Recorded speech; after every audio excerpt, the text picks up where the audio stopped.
I will not go back to Dunkirk. You don't know what it's like.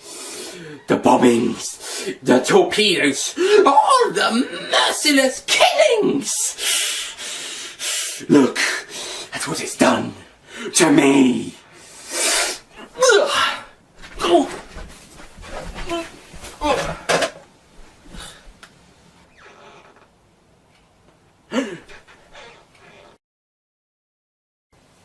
Is he going to be okay? Yeah, he'll be fine. Is he going to be alright? No, mate, he's dead. No!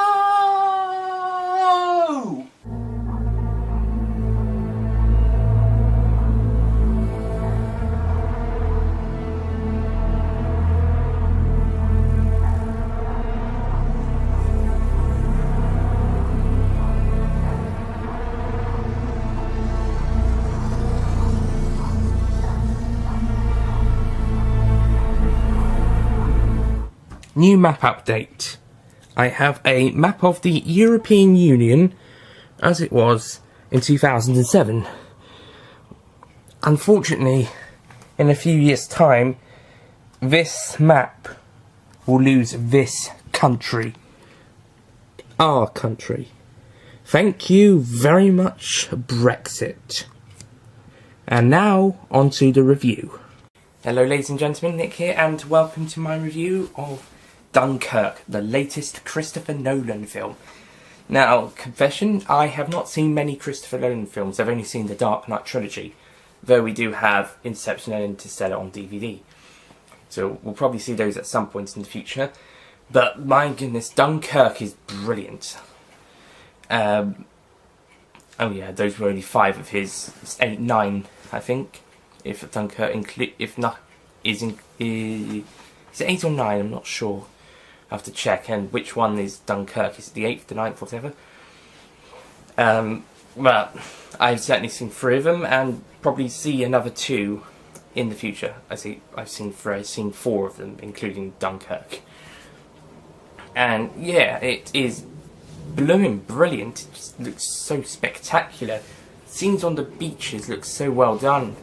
And the flying moments are brilliant. I love angles that look like they've been in an aeroplane or on a boat. Like this one shot where there's a boat following another boat. Well, not a boat, it looks like there's a camera on a boat that follows a boat that's in shot.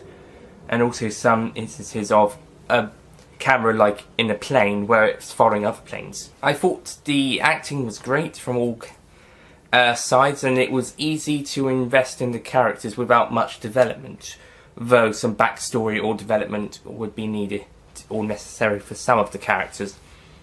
Most of the attention was on the ones in the boat, the boats that were coming to the rescue.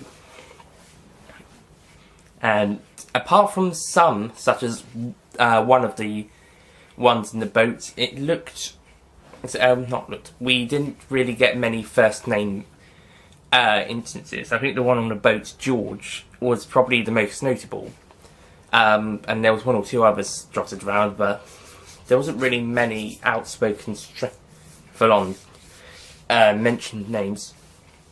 Visually, it looks stunning, as I've mentioned. It is quite an emotional, adventurous ride. You do feel the emotion, you do feel the tension, and being in a historic event, that makes it even more heartbreaking, I suppose, in some cases. I don't think we see many people die, not on screen at least.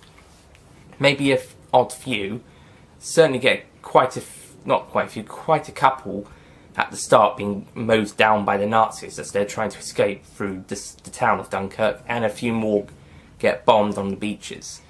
But as we go on, we see a couple, I suppose, being bombed on the ships or on the beaches or the defence thing, but not many on-screen deaths. And also that George character is accidentally knocked down the stairs by one of the survivors, and he sadly passes away shortly afterwards. Not long afterwards, with another survivor saying that yes, he is dead, which is sad because he was actually a pretty good character. And also, we didn't get to see much of him. We could have seen a bit more of him being a bit more heroic like the other boy. Tom Hardy is the main fighter pilot in this. We see another one get rescued by the boat, but we mostly focus on him when we're on the plane, when the plane stuff is going on.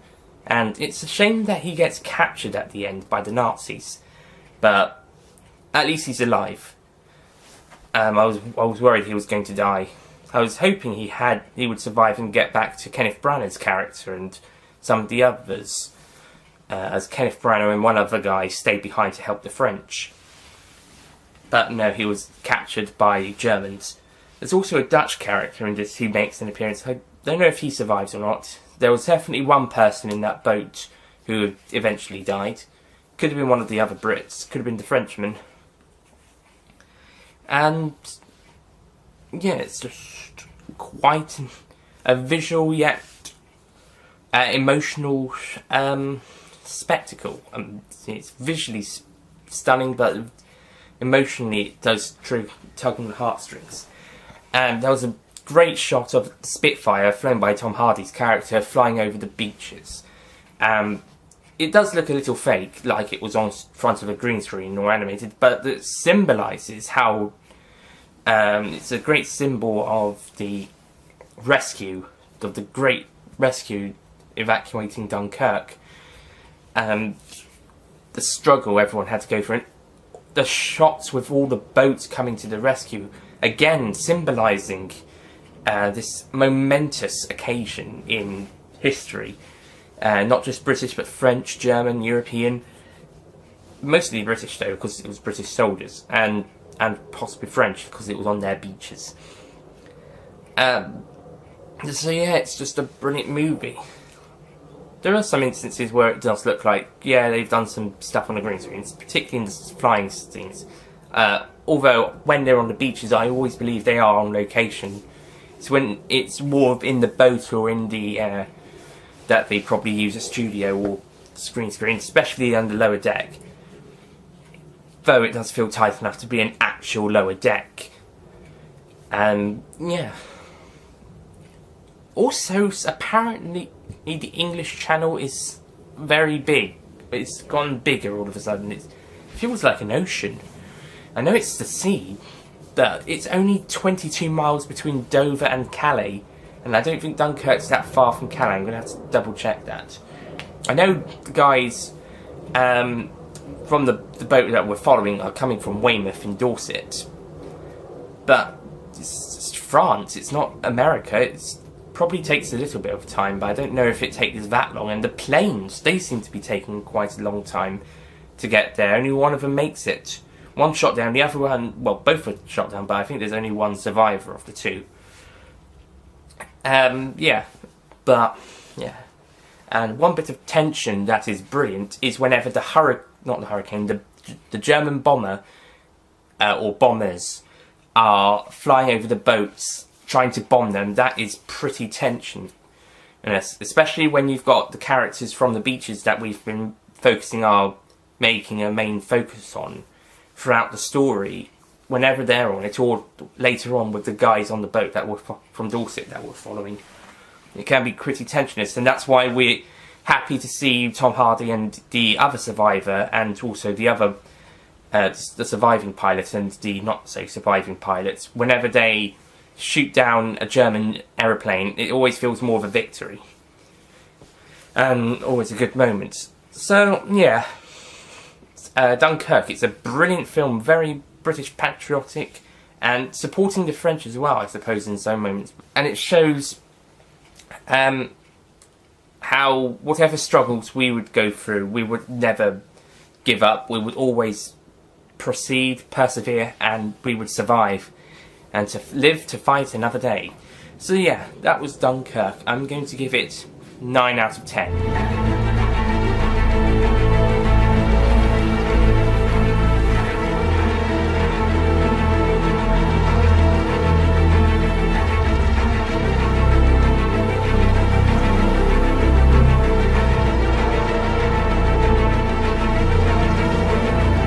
Love it. I didn't well, I really liked it. Maybe a little love. It's not one of the best, but it's certainly a really good one. And unlike other Christopher Nolan films, it's not that long. It's only about an hour and 46 minutes. This including the adverts if you go to see it at the cinema, which you should. Go now. It's certainly got some brilliant moments. If this doesn't get nominated for an Oscar, whether for visuals or sound design or cinematography, I'm going to be disappointed. This should be nominated for at least one Oscar. At least one, or an Academy Award or other type of awards. It should get an award for something. And yeah, it looks blooming brilliant. Thank you for watching. I'll see you guys next time. On a quick extra note, before we do go, Bond 25 is confirmed. And Christopher Nolan has said that he would like to do a Bond film, and his company has been signed on, so could he be the director of the next Bond film? I certainly would love it, and especially after this one, it looks brilliant. I think he would do a brilliant job with it. And Hot Van Hayden, I think that's what's his name, the cinematographer for this film, did Spectre. So yeah, they could be working together on that. And if Thomas Newman's not returning to do the music, then possibility we could get Hans Zimmer in. Emma Thomas probably won't be a producer on it if Christopher Nolan does direct the Bond film, because Michael G. Wilson and Barbara Broccoli, and she's not. She's, what's his name? I can't remember, of the barking dog. Kevin McClory. She's not Kevin McClory. She doesn't have the rights to make Thunderball. No, that's Eon's got that now, thank goodness. But she'll probably be an executive producer. Same for Christopher Nolan. Yeah, and he'd probably co-write the script, although Neil Purvis and Robert Wade seem to have done that already. Maybe a screenplay, another draft of it. Yeah, but Christopher Nolan probably certainly be one of my picks for, probably my number one pick for the next Bond director. Let's see how it turns out. Okay, enjoy the rest of your day and whatever comes. Bye.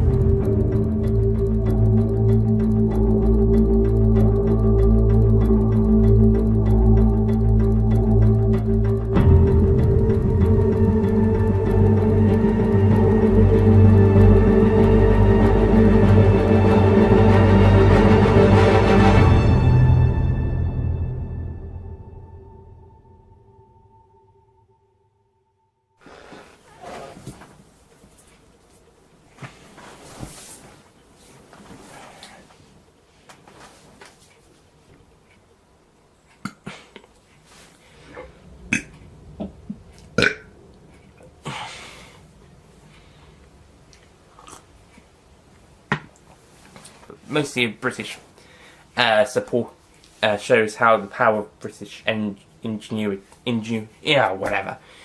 How great we were to on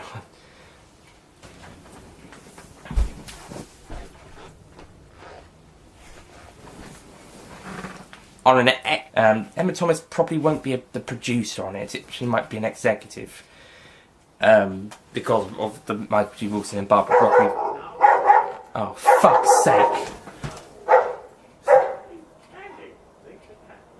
Yeah, you leave the fucking press.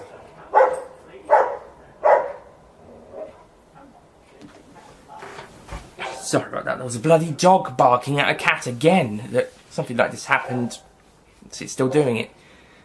Something like this happened on a Time Agent vlog. I can't remember which one, but it was one of them. Shut up.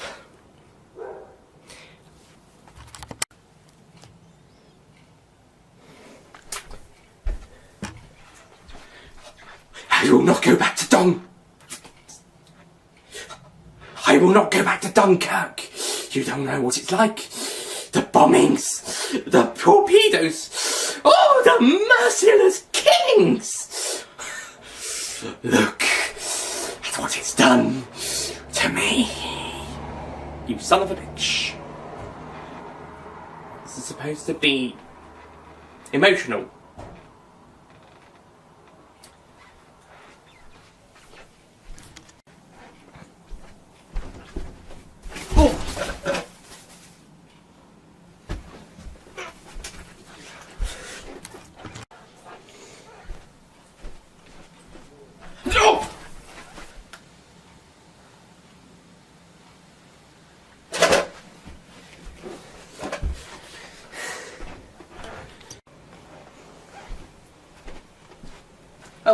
Yeah. Gone out.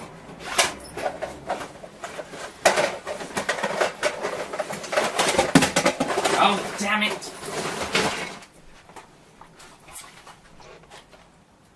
No, no.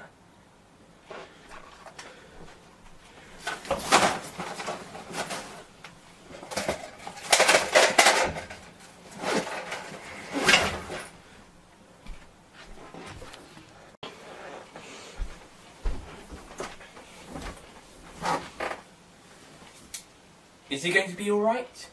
No.